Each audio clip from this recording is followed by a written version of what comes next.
Well, shalom. My name is Todd Bennett, and this is the weekly audio-video recording of the Shema Yisrael newsletter titled Home is Where the Heart Is. It was first published on day 9 of month 4 on the Creator's calendar, also known as July 9th, 2022 on the Roman calendar.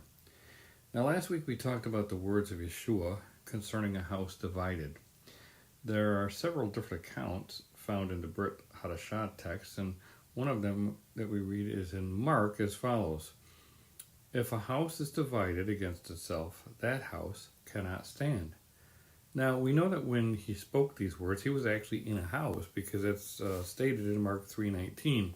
It was not the house of his physical family, and while in this setting, Yeshua expanded on the concept of a house and a family. The text says, Then his brothers and mother came, and standing outside they sent to him, calling him. And a multitude was sitting around him, and they said to him, Look, your mother and your brothers are outside seeking you. But he answered them, saying, Who is my mother or my brothers? And he looked around in a circle at those who sat about him, and said, Here are my mother and my brothers. For whoever does the will of Elohim is my brother and my sister and mother. Now, while his physical family was outside the house, he stated that his true family consisted of those sitting around him in a circle within the house. So we have our physical families, but they're not always connected with us or aligned with our beliefs. When we join the covenant with Yahweh, we have a new family, which may or may not include our physical family. Do you recall our discussion last week on swords? Yeshua not only told his disciples to buy a sword, well, he also stated that he came with a sword. He says, Do not think I came to bring peace on earth. I did not come to bring peace, but a sword. For I have come to set a man against his father, a daughter against her mother, and a daughter-in-law against her mother-in-law. And a man's enemies will be those of his own household. He who loves his father and mother more than me is not worthy of me, and he who loves son or daughter more than me is not worthy of me. And he who does not take his execution stake and follow after me is not worthy of me. He who finds his life will lose it, and he who loses his life for my sake will find it. So here again, he's dealing with family, and he's saying that families will be divided. And so this is not necessarily a message of unity regarding families, but showing that you've got to prioritize your faith and your belief and your love for Elohim above that of your physical family. In fact, in Matthew 35 and 36, Yeshua is actually quoting Micah 7:7. And the context is a faithless and a corrupted society, a wicked and adulterous generation. That he described as in his day, and similar to where we find ourselves today. When you stand up for the truth, that decision is bound to result in division. And how many of you, of course, know this to be true from your own lives? Surely the family you grew up in with and believes in Jesus. Most in America do, but when you try to introduce them to Yeshua and his commandments, how do they respond at this point? Do they accept and promote a Jesus wrapped in an LGBTQ flag who just loves everyone? That's what the Antichrist in Rome is currently teaching, and that's what a lot of modern Christianity teaches because of the doctrine of grace. Or do they recognize and follow the true Messiah named Yeshua, whose identity has been hidden and whose teachings have been twisted by the wicked ones and man-made religious systems? It's a distinction with an eternal difference, because Yeshua not only came with a sword, he is also going to send fire. Remember what John prophesied? John the Immerser? He said his winnowing fan is in his hand, and he will thoroughly clean out his threshing floor and gather his wheat into the barn, but he will burn up the chaff with unquenchable fire. Now, Yahweh previously built his house on a threshing floor, which was a prophetic picture of the future house that will be built by the Messiah. And you can read about, of course, David purchased the threshing floor, and then Solomon later built the house on that threshing floor. You read that in 2 Chronicles 3:1. Before Yeshua builds his house, he is going to clean out his threshing floor with unquenchable fire. And that is the language of judgment. In fact, he specifically stated, I came to send fire on the earth, and how I wish it were already kindled. But I have a baptism to be baptized with, and how distressed I am till it is accomplished. Do you suppose that I came to give peace on earth? I tell you, not at all, but rather division. For from now on, 5 in one house will be divided, 3 against 2, and 2 against 3. Father will be divided against son, and son against father, mother against daughter, and daughter against mother, mother-in-law against her daughter-in-law, and daughter-in-law against her mother-in-law. Again, we see this happening all over the place, especially when people choose to follow the true Messiah, Yeshua HaMashiach. That's when families really get divided. And Yeshua predicted that it would happen now. I hear some Christians sing, send your fire, Lord, and let your fire fall down on me. And I don't think they really understand what they're asking for. Yeshua wanted to judge the planet when he came the first time. He was distressed that he couldn't start that process in what he called, a wicked and adulterous generation. But he had work that he needed to do first. And imagine if he didn't hold back. Imagine if he judged the planet and didn't renew the covenant with Israel. We would be in a very bad position right now. But thankfully, he did not judge, but he had mercy. And, when we talk about mercy and grace, that's really what we're talking about. He held off judgment. Yah sent his son to renew the covenant. That's all mercy and grace. And he renewed the covenant through his blood so that we can be saved from the fire. Again, that is mercy. That is favor. That is grace. It doesn't mean that we can just go on sinning after he's done that. That is how the Christian religion has perverted this whole concept of grace. Well, he is going to judge, and when he rains down fire in the future, he's essentially going to kosher the planet. His fire will cleanse the planet by incinerating and judging all evil. In a previous message, we discussed the first judgment by water, and then the second judgment by fire. Now remember the parable of the wheat and the tares? Here's what Yeshua meant by the parable. He said, he who sows the good seed is the Son of Man. The field is the world. The good seeds are the sons of the kingdom, but the tares are the sons of the wicked one. The enemy who sowed them is the devil. The harvest is the end of the age, and the reapers are the angels. Therefore, as the tares are gathered and burned in the fire, so it will be at the end of this age. The Son of Man will send out his angels or his messengers, and they will gather out of his kingdom all that offend, and those who practice lawlessness, and will cast them into the furnace of fire. There will be wailing and gnashing of teeth.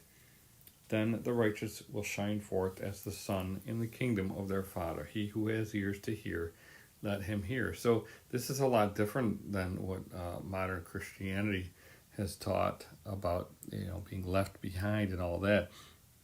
Look, when he comes back, he's coming to claim this planet, and he is coming to establish the kingdom on this planet. So he's removing those that offend. He's sending his messengers to remove the tares, and the tares are those who practice lawlessness. And we've read many times, I constantly harp on this because this is one of the major deceptions that's been perpetrated through Christianity.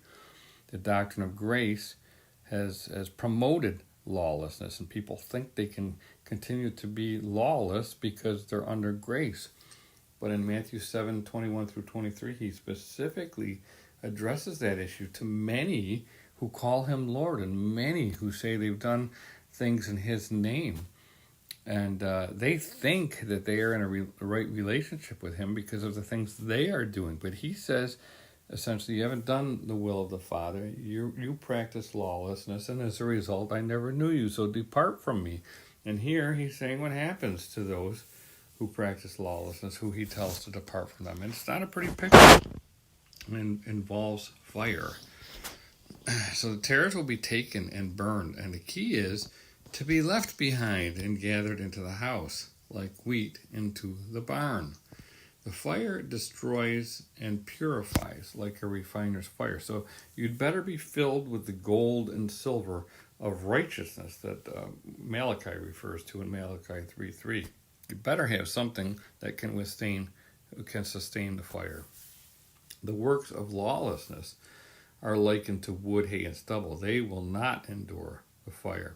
So, contrary to the Jesus presented by Christianity, who promotes peace and love, Yeshua the Messiah spoke words of judgment and division.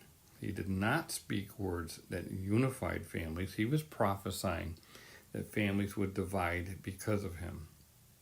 As a result, we want to make sure that we're in a family defined and represented by Messiah, because he will be vouching for us before his Father. Matthew 10:32 through 33 says, "Therefore, whoever confesses me before men, him I will also confess before my Father who is in heaven. But whoever denies me before men, him I will also deny before my Father who is in heaven." So again, if you're confessing a Jesus, a lawless Jesus that promotes lawlessness, you're not confessing the proper Yeshua before men, and therefore Yeshua is not going to confess you before the Father. So you better get your relationship with him straightened out. You better get your understanding of him straightened out, and then you better confess the true Messiah before men. And I pray that Yeshua confesses us all before the Father. But it's really no secret. He will only confess those who he knows, the wheat that he gathers into his barn. His words are very, very clear if you focus on his words in the Scriptures. And you must be among those surrounding him in the house, not those who are outside the house claiming to be related to him. And of course, this blows the argument of the Jewish people right out of the water. They claim that the covenant land belongs to them simply because they can prove that they are Jewish, whatever that means. In my previous teaching series on the Israel dilemma, we talk about that fluid and obscure definition of a Jewish person. Well, the true test is whether he knows you. And his family consists of his sheep, those who hear his voice and Shema. They listen and obey. He told the Yahudim in Jerusalem, "You do not believe because you are not of my sheep. As I said to you, my sheep hear my voice, and I know them, and they follow me." Now remember the words that the Father spoke on the mountain to Peter, James, and John, when Peter was suggesting that they build 3 sukkahs for Yeshua, Moses, and Elijah on the Mount of Transfiguration. We read, "And a voice came out of the cloud saying, 'This is my beloved Son. Hear him.'" In other words, he was saying Shema. The Father instructed us to listen to Yeshua. He previously told Moses that he would send a prophet like him and that we should listen to him. In Deuteronomy 18:18 through 19, we read, "I will raise up for them a prophet like you from among the brethren, and I will put my words in his mouth, and he shall speak to them all that I command him. And it shall be that whoever will not hear my words, which he speaks in my name, I will require it of him." Now Yeshua came in the name of Yah and spoke on behalf of his Father. Yeshua said that only those who do the will of the Father will be in the kingdom. And he specifically stated that he does not know those who practice lawlessness. In other words, those who disobey the commandments. Now, it's really very simple, as I said. So it's important to know and understand who your family is. A house divided results in new and different houses. A house of 5 will turn into a house of 2 and a house of 3. two houses.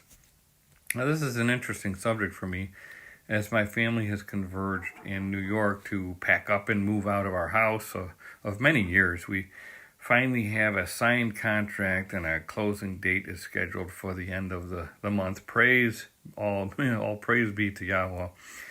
Thank you all for your prayers, and please continue to keep us in your prayers as we finish up the process. And as we pack up a bunch of stuff, I'm amazed at all the junk that has amassed in the cupboards, cabinets, closets, and drawers over the years.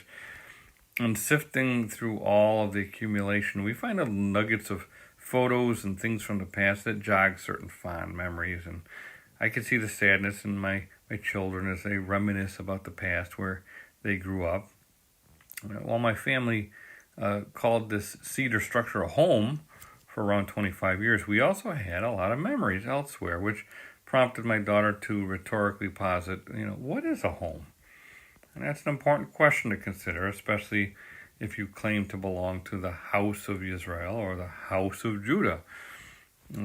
As we looked at pictures of our travels throughout the world and in our RV, it was clear that while the structure in New York may have been our home base, it was definitely not the only place we called home. The answer to the question of what is a home distilled down to the fact that home was where our family was, together, unified around Yeshua. Our home is wherever Yeshua leads us, wherever he wants us to be. And ultimately, our home will be in the covenant land. Currently, we're dwelling in sukkahs, and the word sukkah is a temporary dwelling. And so we're dwelling in temporary dwellings and temporary locations until he gathers us home. And the question is that your definition of a home? You see, most Americans are taught that home ownership is an integral part of the American dream and your greatest investment. The importance of home ownership is built into our society and ingrained into our psyche. We live in a consumer-driven culture where people are obsessed with buying homes, building homes, maintaining their homes, repairing their homes, and improving their homes. They then continue on an endless quest to acquire more and better items to fill and decorate their homes. And I would hazard that a majority of people's spare time outside of their jobs is focused on their homes. Now compare that to how Yeshua spent his time. He didn't own a home, and he instructed his disciples to follow him while he was on the move, spreading the good news of the kingdom. After the resurrection, when they returned to their boats and their fishing careers, he reminded them that they were supposed to be fishing for the sons of Elohim, and that was why there were 153 fish in the net. In Hebrew, the term sons of Elohim equals 153. That's a really great mystery that you don't understand unless you understand the Hebrew. Abraham, Isaac, and Jacob lived in tents, and they were on the move. And it wasn't until Jacob crossed over and returned to the land that we read about him building a house.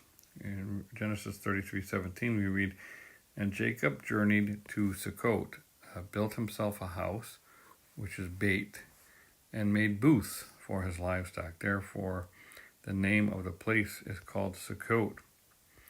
Even though he built a house, that did not last long. He journeyed on to Shechem, where he then bought some land. And as we discussed last week, he didn't settle down there either. He had to proceed to Beit El, the house of El, the house of Elohim. And how many people are buying land and building homes when they should be getting rid of their idols and visiting Beit El? And last week, when I was still in Texas, I pulled out a Torah scroll to show a brother the first word of the Torah, Bereshit, spelled Bet, Resh, Aleph, Shin, Yud, Ta. It's translated as "in the beginning" in the English, but you don't glean much from that translation, those three words. So it's with the one word, Bereshit, translated as three words in English. The English doesn't say much, but the Hebrew text is an entirely different story. It's filled with information. For instance, the first letter of that first word is an enlarged bet. Now, the bet is the second letter in the Hebrew Aleph Bet, and it represents a house in the ancient pictographic script. Now think about that. The entire Torah actually begins with a large picture of a house. Now if that's not sending a message, I don't know what is. But if that wasn't powerful enough, the Hebrew word for house, bet, spelled bet yod tah, is also contained within that first word, Bereshit. So clearly a house is important. It's just a question of which house. Well, look no further than the second letter of that first word, resh. So the letters bet, resh literally mean house head and form the word bar. The Hebrew word bar means son, and the head of the house would be the firstborn son. So we want to be in his house, the house built by Elohim, the house of the firstborn son. We also see from the first word, Bereshit, that the house is filled with a covenant, which is a brit of fire, which is esh. And in fact, that word Bereshit is got the word covenant, brit, surrounding the word fire, esh. So your house better be a covenant house, otherwise it will simply burn up by fire. And that brings us back to the family. The family of Elohim consists of those in covenant with him. His people are called Yisrael, not the Christian church. The people of Yisrael are those who follow him. Currently, they're in exile, scattered throughout the world. And while there are some who try to claim that the house of Israel was restored long ago, that simply is not the case. I mentioned last week about Jeroboam and the sin of the golden calf at Bethel. Ezekiel prophesied that the house of Israel would be punished for 390 years for their sins. We read in Ezekiel 4:4-5, lie also on your left side and lay the iniquity of the house of Israel upon it. According to the number of the days that you lie on it, you shall bear their iniquity. For I have laid on you the years of their iniquity according to the number of days, 390 days. So you shall bear the iniquity of the house of Israel. So Ezekiel, he laid on his left-hand side for 390 days. I mean, that's over a year long. He physically laid there for people to watch him and observe the punishment that Yah planned for the house of Israel. Now, we know that the house of Israel was removed by the Assyrians around 721 BCE, which means that we would be looking for a return around 331 BCE. When that 390 years was up, we'd expect to see the house of Israel then return. Well, that didn't happen. There was no regathering of the scattered lost sheep. In fact, this was the time when Alexander the Great defeated the Persian Empire and Hellenized the land, which later fell under Ptolemaic rule until the Hasmonean revolt. And that means the punishment was extended, as Moses foretold in Leviticus 26. That portion of the Torah details an important principle and establishes the fact that the punishments rendered by Yahweh would be multiplied 7 times if the people refused to turn and obey. Now remember that the house of Judah was exiled by the Babylonians for their sins, and according to Jeremiah, that exile would last for 70 years. Jeremiah 25:11 says, and this whole land shall be a desolation and an astonishment, and these nations shall serve the king of Babylon 70 years. And Jeremiah 29:10 said, for thus says Yahweh, after 70 years are completed at Babylon, I will visit you and perform my good towards you and cause you to return to this place. Well, when the 70-year exile period was coming to an end, we find Daniel seeking an answer regarding the fulfillment of Jeremiah's prophecy.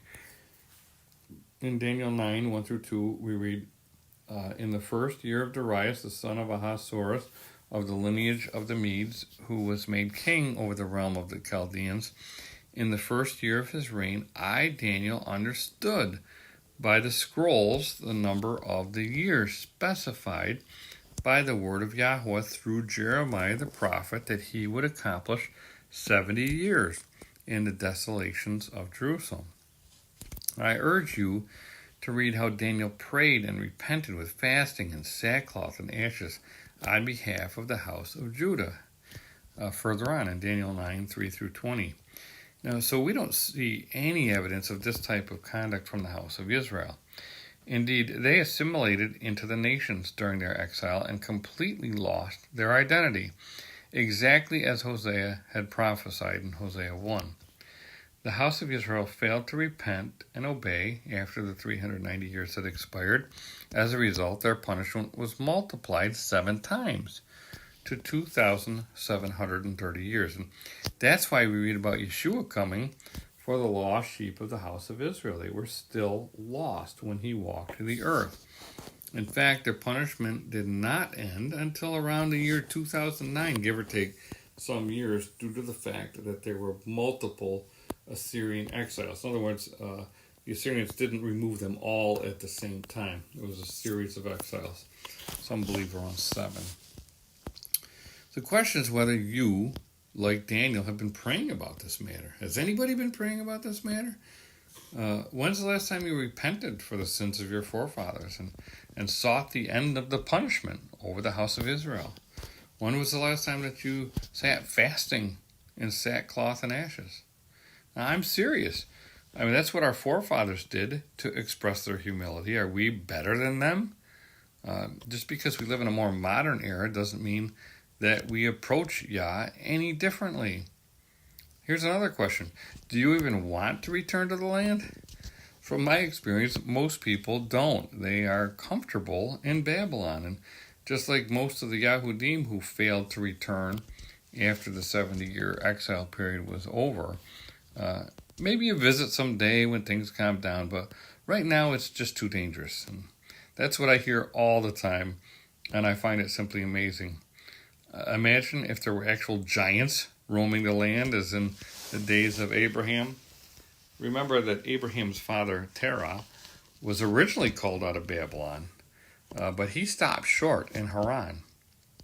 I wonder if he feared the giants, like the first generation of Israelites that left Egypt and were afraid of the giants.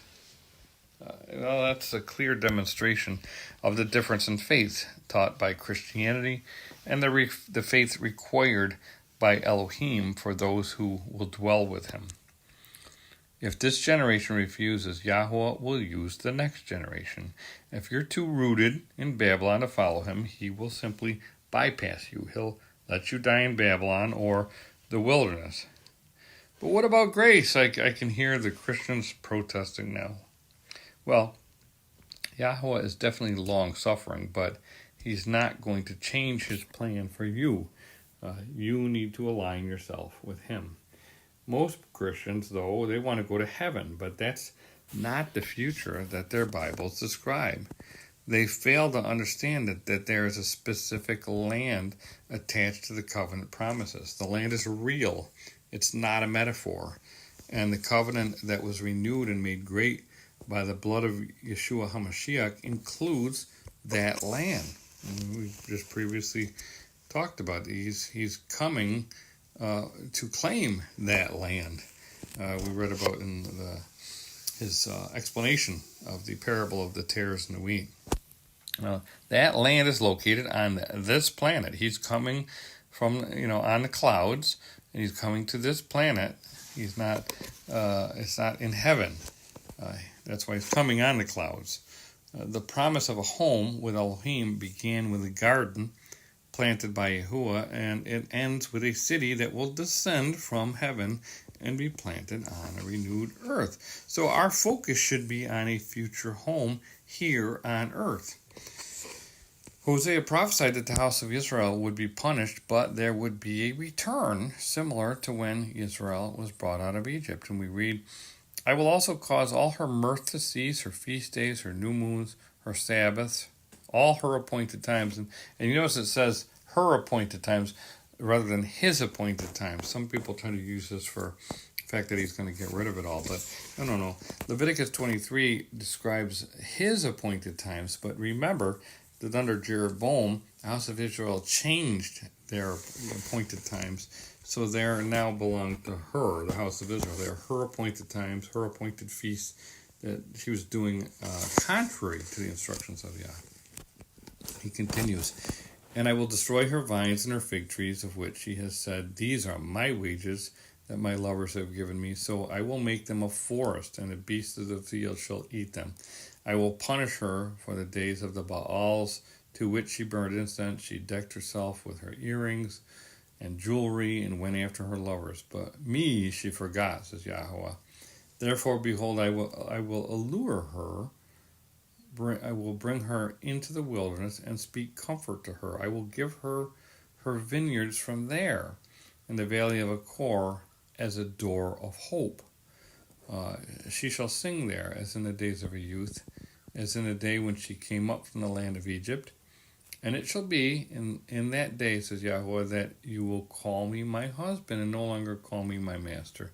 For I will take from your mouth the names of the Baals, and they shall be remembered by their name no more. In that day I will make a covenant for them with the beasts of the field, with the birds of the air, and with the creeping things of the ground. Bow and sword of battle I will shatter from the earth, to make them lie down safely. I will betroth you to me forever. Yes, I will betroth you to me in righteousness and justice and loving kindness and mercy. So there's where we get the wedding from. A lot of Christians, they understand the bride of Christ, and they think Jesus is coming back for his bride. Well, this is the foundation for that. It's a remarriage with the house of Israel. So again, if you want to be part of that bride, the 5 wise virgins Yeshua described, then you've got to be part of the house of Israel. I will betroth you to me in faithfulness, and you shall know Yahuwah. It shall come to pass in that day that I will answer, says Yahuwah. I will answer the heavens, and they shall answer the earth. The earth shall answer with grain, with new wine, and with oil. They shall answer Jezreel. Then I will sow her for myself in the earth, and I will have mercy on her who had not obtained mercy. Then I will say to those who are not my people, you are my people, and they shall say, you are my Elohim. And of course, this is the conclusion of the punishment that was rendered in Hosea 1, and it was depicted through the names of his children when they were called Jezreel, and then no mercy and not my people, and then the process will reverse then, and he will reverse the curse, and ultimately they will be his people. They will be his people. He will be their Elohim, and they will be called sons of Elohim. And I urge you to read Hosea 1 if you've never understood that process. So he's reversing it. He's bringing back the house of Israel from where they were scattered. And Yahuwah says he will allure the house of Israel, bring her into the wilderness, and speak comfort to her. And do you remember the valley of Achor? Because he mentions that in this prophecy. It was the entranceway into the promised land beyond Jericho. And here's what happened there after Jericho was destroyed. It says, and Achan answered Joshua and said, indeed, I have sinned against Yahweh Elohim of Israel, and this is what I have done. When I saw among the spoils a beautiful Babylonian garment, 200 shekels of silver, and a wedge of gold weighing 50 shekels, I coveted them and took them, and there they are, hidden in the earth in the midst of my tent, with the silver under it. Well, Achan wanted Babylon more than he wanted to obey. He actually stole from Yah, since the gold and the silver were supposed to go to the treasury. And that was a grievous event which impacted all of Israel. They were being defeated by the enemy because the camp was defiled by Achan. Well, he admitted and he confessed, and so, that's the end of the story, right? Well, read the response. It says, then Joshua and all Israel with him took Achan, the son of Zerah, the silver, the garment, the wedge of gold, his sons, his daughters, his oxen, his donkeys, his sheep, his tent, and all that he had, and they brought them to the valley of Achor. And Joshua said, why have you troubled us? Yahuwah will trouble you this day. So all Israel stoned him with stones, and they burned them with fire after they had stoned them with stones. Then they raised over him a great heap of stones, still there to this day. So Yahweh turned from the fierceness of his anger. Therefore, the name of that place has been called the Valley of Achor to this day. The Valley of Achor literally means Valley of Trouble. That great heap stood as a witness to the fact that Israel had to get cleaned up in order to proceed through the threshold and into the land. And, people need to understand that actions have consequences.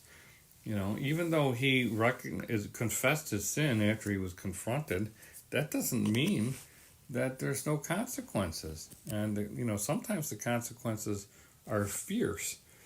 And that's the problem we see in modern Christianity today. It's this concept of grace.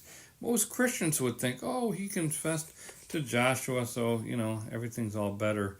And no, there are consequences to our sins. Yes, we can be forgiven for our sins, but that doesn't mean we don't reap the consequences of our actions. So it's important to remember. And have you ever considered the impact of your actions? I know that Americans have been taught to be free and independent, but that all stops at the Valley of Achor. Have you ever robbed Elohim and caused him trouble? Have you lusted for Babylon and caused trouble for Israel? Our predecessors in the house of Israel surely have. Well, the good news is that in the future, the Valley of Achor will be a door of hope, Petah Tikvah. As Israel, we can all participate in that process. And if you want to move into the house, you need to get rid of your idols. You need to give Elohim what belongs to him, and you need to rid Babylon from your life. If you can't let go, then you will remain in Babylon.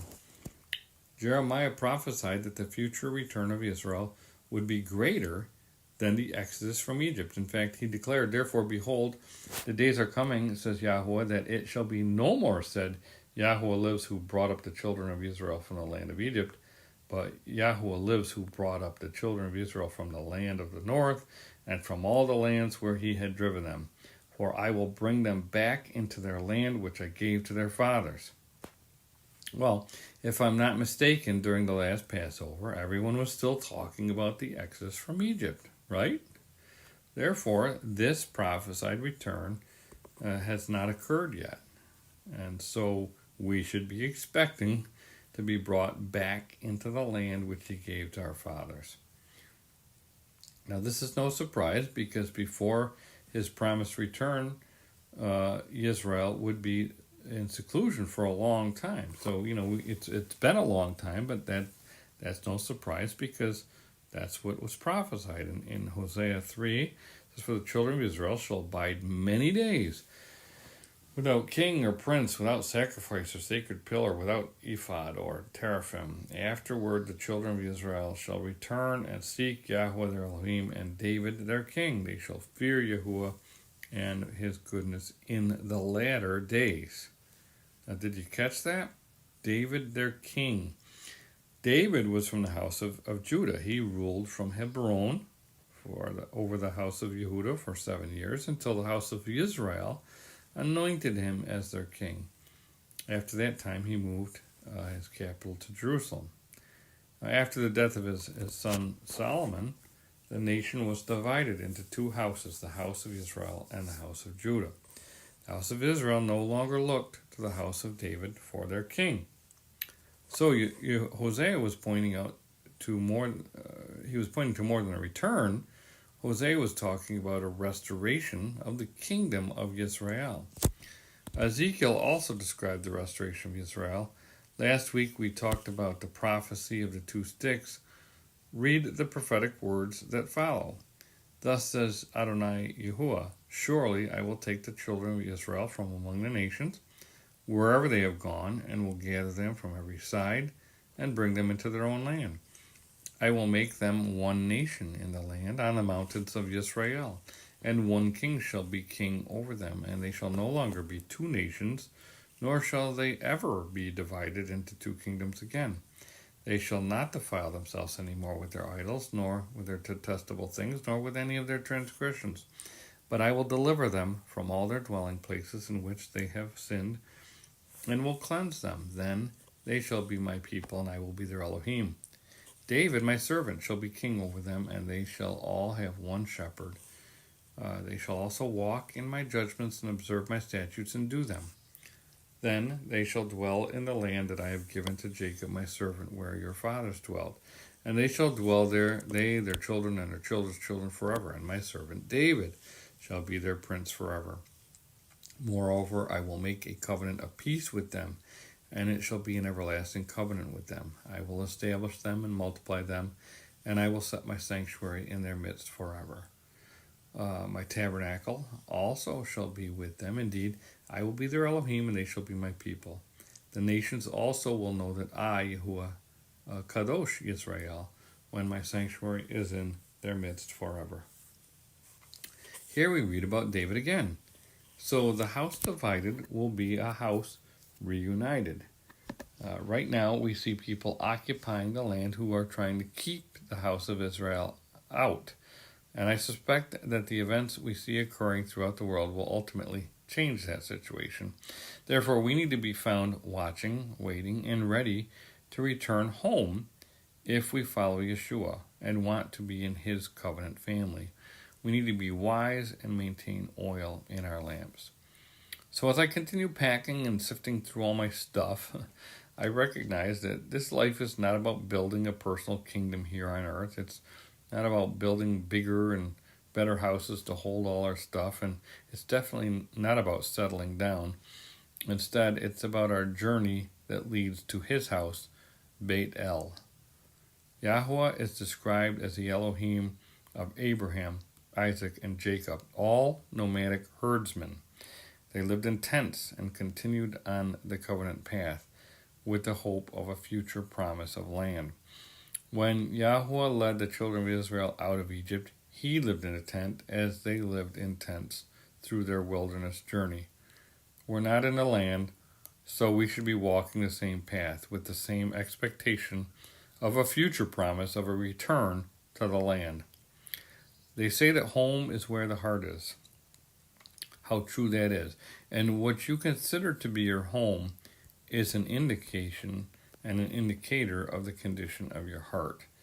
You must have a circumcised heart, free from the lusts of Babylon, in order to enter through the door of hope into the house of Elohim. Barakot, my name is Todd Bennett from Shema Israel. Shalom.